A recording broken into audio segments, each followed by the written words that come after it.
Departmental organisation और statutory corporation का distinguish, ये 4 मार्क के लिए आएगा।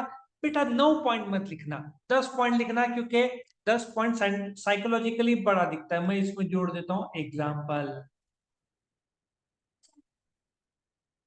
बेटा 8 के बजाय और 2 लिख ले तो 4 में से 4 मिलेगा, ठीक है ना?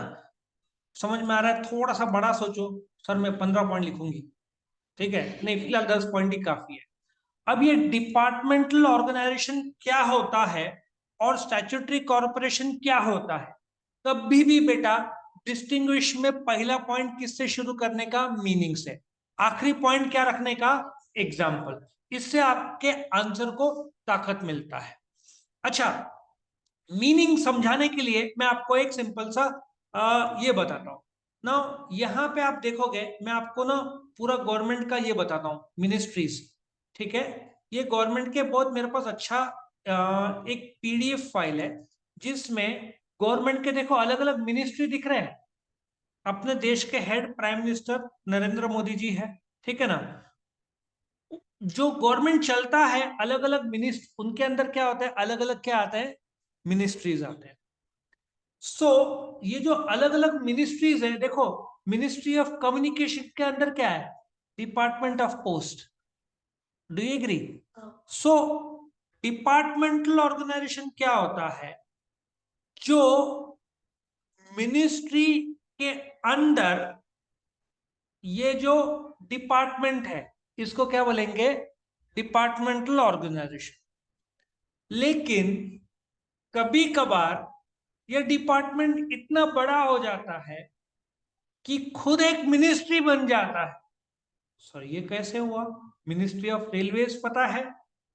समझ में आ रहा है? मिनिस्ट्री ऑफ रेलवेज खुद एक डिपार्टमेंट मिनिस्ट्री बन गया है। और इस मिनिस्ट्री ऑफ रेलवेज श्री वैष्णव जी इसके हेड है। तो आई होप यू अंडरस्टैंड। ये जो वापिस एक बार देखते हैं, मिनिस्ट्री का हेड कौन रहते हैं? मिनिस्टर। डिपार्टमेंट के हेड कौन रहते हैं? सेक्रेटरी। समझ में आ रहा है? So departmental organisation which is owned, managed, controlled and financed and operated by the government is known as departmental organization. मैंने एग्जांपल भी दे दिया, क्या एग्जांपल आएगा? इंडियन रेलवेज बोल दो।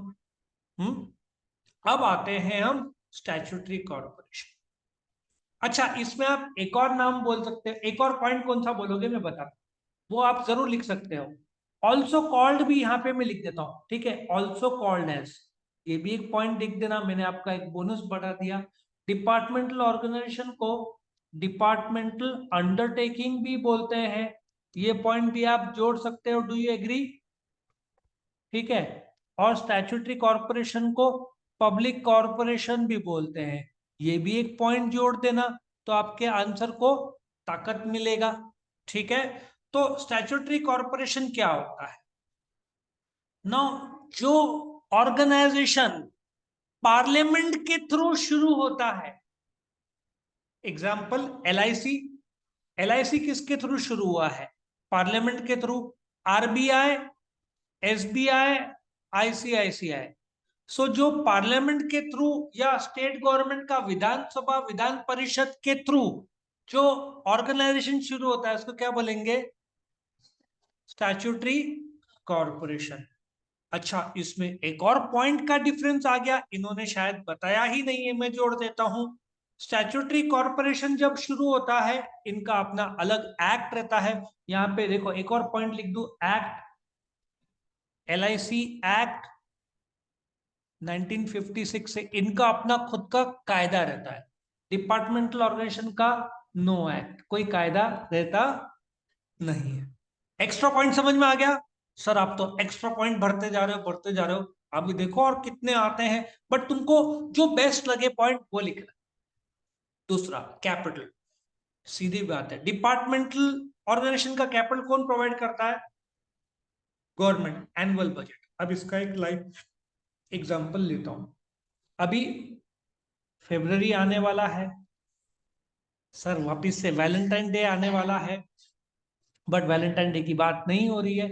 February 1 को अपना फिनेंस बजट आएगा, इसको यूनियन बजट भी बोलते हैं। ये बजट में गवर्नमेंट 2023-24 का कहां से पैसा आएगा, कहां जाएगा, ये एलोकेट करेगा।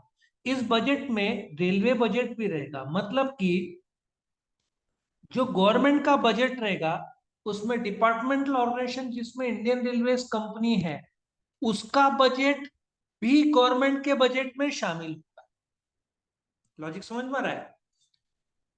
तो स्टैट्यूटरी कॉर्पोरेशन का फिनेंस बजट में नहीं रहेगा, ये भी बताओ, फिनेंस बजट में नहीं रहेगा, ये भी एक पॉइंट है। लॉजिक समझ में आ रहा है? जो बजट होगा आने वाला साल, मतलब 23-24 में जो पैसा आने वाला है, अभी फरवरी 1 2023 में 2023-24 को जो बजट है, ठीक है, वो आने वाले साल के लिए जो रेलवेज का पैसा उम्मीद है और जो खर्चा होगा वो आता है। स्टैट्यूटरी कॉर्पोरेशन का बजट में कुछ भी मेंशन नहीं होगा। स्टैट्यूटरी कॉर्पोरेशन जैसे एलआईसी खुद का बजट बनाएंगे, यहाँ पे गवर्नमेंट रेलवेज का बजट बनाता है। फर्क समझा? यस और नो? अभी ये भी एक पॉइंट था, बजट का भी एक पॉइंट था एक्चुअली। सो गवर्नमेंट अप्रोप्रिएशन करता है बजट का, और यहाँ पे कैपिटल गवर्नमेंट कंट्रीब्यूट करता है, यदि ज्यादा चाहिए पैसा तो गवर्नमेंट कंट्रीब्यूट करता है, ठीक है। Management department undertaking is manage by government official of the concern ministry. अभी एक और बात, यहाँ पे एक और पार्ट तुम बोल सकते हो एम्प्लॉइज, ये पॉइंट बोल सकते हो। ये एम्प्लॉइज कौन है पब्लिक ऑर्गेनाइजेशन के? गवर्नमेंट सर्वेंट्स है। और यहाँ पे नॉट गवर्नमेंट सर्वेंट्स, ये भी एक पॉइंट बैठता है। Do you agree? ठीक है, मतलब ये एक्स्ट्रा पॉइंट्स है जो तुम लोग लिख सकते हैं। आगे बढ़ते हैं। वही मैनेजमेंट, यहाँ पे कौन है? Government officials of the concern ministry. Concern ministry जैसे मिनिस्ट्री ऑफ रेलवेज, कितने लोग काम करते हैं? 11.5 लाख। वर्ल्ड के टॉप 10 एम्प्लॉयज में से एक है इंडियन रेलवेज। कितने लोग काम करते हैं? 11.5 लाख। सबके सब क्या है? Government servants. यहाँ पे बोर्ड ऑफ, इस स्टैट्यूटरी कॉर्पोरेशन को चलाने के लिए जो बोर्ड ऑफ डायरेक्टर्स रहता है इसका नॉमिनेट गवर्नमेंट करता है, लेकिन बाकी के एम्प्लॉइज एलआईसी अपना एक्ट के थ्रू, एग्जाम्स के थ्रू अपॉइंट करता है, उसमें गवर्नमेंट का हाथ नहीं रहता है। बट इसमें सारे के सारे अपॉइंटमेंट किसका हाथ रहेगा? गवर्नमेंट का। Control, the departmental undertaking is controlled by the concern ministry. जैसे कि ये मिनिस्ट्री ऑफ माइंस है, कोयले की खान, या रेलवे मिनिस्ट्री है, रोड ट्रांसपोर्ट एंड हाईवेज का मिनिस्ट्री है, इसका एम्प्लॉइज का जवाबदार किसको है? मिनिस्टर को है, ठीक है। सो बोलने का तात्पर्य है कि the department undertaking is controlled by the concern ministry. अभी इसका एक और एग्जांपल बता दूं, ये देखो, कहाँ गया, कहाँ, ये रहा, ये ले लो। ये मिनिस्ट्री ऑफ एग्रीकल्चर के अंदर क्या है? डिपार्टमेंट। डिपार्टमेंट किसके अंडर आता है? मिनिस्ट्री के अंदर आता है। ये मिनिस्ट्री का हेड कौन रहेगा? Agricultural minister. इसके अंदर डिपार्टमेंटल ऑफ एग्रीकल्चर, इसका हेड कौन रहेगा? Secretary. So department works under the concerned ministry. Ministry के अंडर क्या आएगा? डिपार्टमेंट आएगा। आ रहा है समझ में? और सारे कितने मिनिस्ट्रीज है इंडिया में? 53। ये किसको रिपोर्ट करते हैं? Prime minister. सो देश को चलाने के लिए कितने मिनिस्ट्री है? 53। ओके। सो कंट्रोल, डिपार्टमेंट किसके कंट्रोल में काम करता है? मिनिस्ट्री। और स्टैट्यूटरी कॉर्पोरेशन का अपना एक्ट है, मैंने क्या बताया? LIC act 1956। या पार्लियामेंट के कंट्रोल, या स्टेट लेजिस्लेचर जहां से वो शुरू हुआ है, वैसे तो पार्लियामेंट के थ्रू शुरू हुआ है, लेकिन एक्ट उनके कामकाज डिसाइड करता है।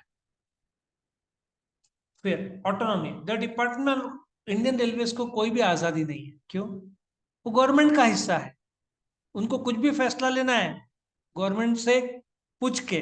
मिनिस्टर ऑफ रेलवेज को रिपोर्ट किसको करना है? प्राइम मिनिस्टर को करना है। इनका अकाउंट्स कहाँ जाता है? पार्लियामेंट में जाता है। अच्छा, इसमें एक और पॉइंट आप बोल सकते हो डिफरेंस का, कौन सा पॉइंट है? ऑडिट। ऑडिट अकाउंट्स भी बोल सकते हैं आप। अकाउंट्स जैसे गवर्नमेंट का अकाउंट्स होता है ना, वैसे इनका होता है। इनका नॉर्मल अकाउंट्स होता है। इनका audit controller and auditor general, जो गवर्नमेंट का स्पेशल ऑडिटर है, CAG, controller and auditor general करता है। इसका स्टैट्यूटरी कॉर्पोरेशन का जो ऑडिटर है वो करेगा, सीएजी नहीं करता। इस कितने पॉइंट हो गए डिफरेंस के? तेरे को 15 पॉइंट की इच्छा थी, मैंने 15 पॉइंट पूरे कर दिए। अब बेटा तो 15 पॉइंट लिखना है एग्जाम में, तेरी बहुत इच्छा है ना 15 पॉइंट लिखना। So autonomy, the department organisation does not have, कहा था, हाँ, डज नॉट हैव ऑटोनॉमी, आजादी नहीं है डिसीजन मेकिंग। इनको है आजादी, है पूरी तरीके से आजादी। Legal status, Indian railways government का अंग है, उसको सेपरेट लीगल स्टेटस नहीं मिलता। वैसे भी तुमको गवर्नमेंट रेलवेज पर केस डायरेक्टली नहीं हो सकता, गवर्नमेंट से परमिशन से पूछने के बाद हो सकता है। स्टैट्यूटरी कॉर्पोरेशन को सेपरेट लीगल स्टेटस है। What is meant by separate legal status? Court LIC को एलआईसी नाम पे जानेगा, कोर्ट मिनिस्ट्री ऑफ रेलवेज को गवर्नमेंट के नाम से जानेगा। मिनिस्ट्री ऑफ रेलवेज को सेपरेट लीगल स्टेटस नहीं मिलता।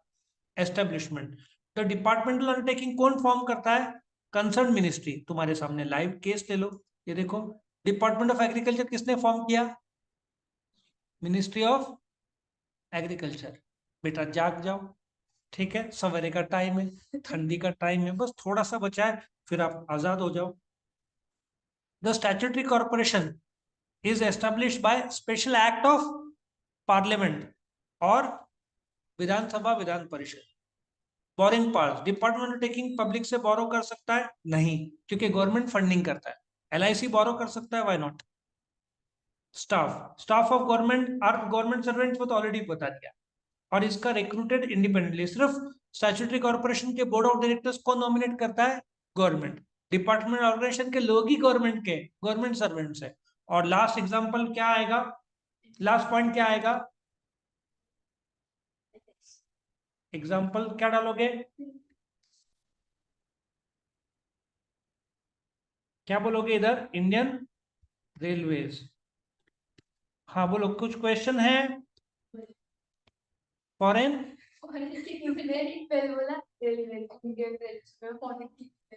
फॉरेन की क्यों? आ रहा है ना बेटा, बुलेट ट्रेन आ रहा है ना इंडिया में, उसमें पूरा बनाने का काम बना कौन रहा है? इंडिया। लेकिन उसको पूरा सपोर्ट कौन दे रहा है? बुलेट, जब बुलेट ट्रेन जापान। 1,10,000 का, 1,10,000 करोड़ का खर्चा है, पूरा जापान उठा रहा है, पूरा मदद कर रहा है वो बनाने में। सो जो बेटा तुम बुलेट ट्रेन में ट्रेवल करोगे, तुम्हारा जनरेशन बुलेट ट्रेन, नहीं तो अपना छोटे मोटे ट्रेन नहीं, बुलेट ट्रेन 2025 तक आ जाना चाहिए। मस्त बैठना उसमें और ओसी का बुक रखना हाथ में और पढ़ाई करना बेटा, और एहसास करना जन्नत। ओके, समझ में आया? तो इस प्रकार से ये हमारे 10 प्लस मैंने 4-5 पॉइंट एक्स्ट्रा लिए, 15 पॉइंट। तेरे को 15 पॉइंट लिखना है तो लिखो, बट मेरा एडवाइस है 4 मार्क के लिए कितने पॉइंट होंगे? 10 पॉइंट। और ये भी जरूर लिखना, वीडियो पसंद आया तो लाइक करना, फ्रेंड्स के साथ शेयर करना, चैनल को सब्सक्राइब करना। थैंक यू फॉर वॉचिंग, धन्यवाद।